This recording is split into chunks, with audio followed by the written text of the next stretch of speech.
Rabbi Dan Levin of Temple Bethel in Boca Raton, and I'd like to tell you about some of the things that you'll need to put together in order for you to celebrate your Seder at your Seder table this year. You're going to need 2 Kiddush cups, one that you'll use for the Kiddush wine, and one that you'll leave for Elijah the prophet that you'll use at the end of the Seder when you open the door to welcome Elijah and to pray that this will be the last Seder that we have to celebrate with all of the problems in the world that we experience. You're going to need a Haggadah. You're going to need the book that guides us through the Seder meal. That gives us, and there's so many different kinds of Haggadahs. You can go online to find different ones, or you can go to your favorite Judaica store, and I'm sure you can browse through all of the different options they have. And of course, the most important thing you're going to need is a Seder plate. And let me explain a little bit about some of the things that you're going to put on that plate. Of course, you're going to need matzah, which you won't put actually on the plate, but you'll need at least 3 pieces of matzah together.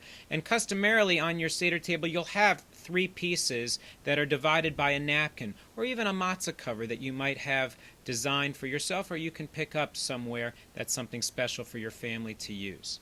Now you'll see there's all these different symbols on the Seder plate. The first is the maror, the bitter herbs. So you can use horseradish or any other kind of bitter herb that you'd like to use to remind us of the bitterness of slavery. The second is the zoroa, it's the shank bone, to remind us of the Passover sacrifice. The third is the charoset. That's the mixed up, chopped up walnuts and apples and wine mixture that reminds us of the mortar that the Israelites used when they built bricks for the Egyptians in slavery. The fourth here is called the chazeret, which is an additional green vegetable. Some people will use arugula or romaine lettuce to fulfill that part. The second part is the karpas, that's the green vegetable. You can use celery or parsley. The symbol here, the beitzah, is the roasted egg. The egg symbolizes the cycle of life and the rebirth of our people from slavery into freedom. And now I want to share with you something that you may not normally see on a Seder plate. Some people even put a brand new ripe orange right here in the middle of their Seder plate. Now you might say, well, why would you put an orange on a Seder plate? I never heard of that. Well, that's because years ago, at a Seder, there was a discussion about whether or not women should be allowed to be ordained as rabbis and to participate fully in the life of the synagogue.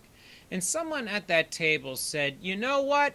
A woman belongs on the bima as much as an orange belongs on a Seder plate.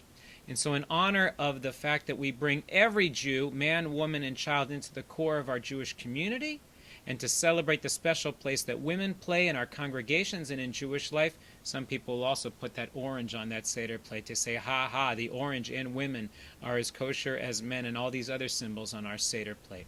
We hope you have a wonderful Seder. Chag Sameach. Enjoy your holiday.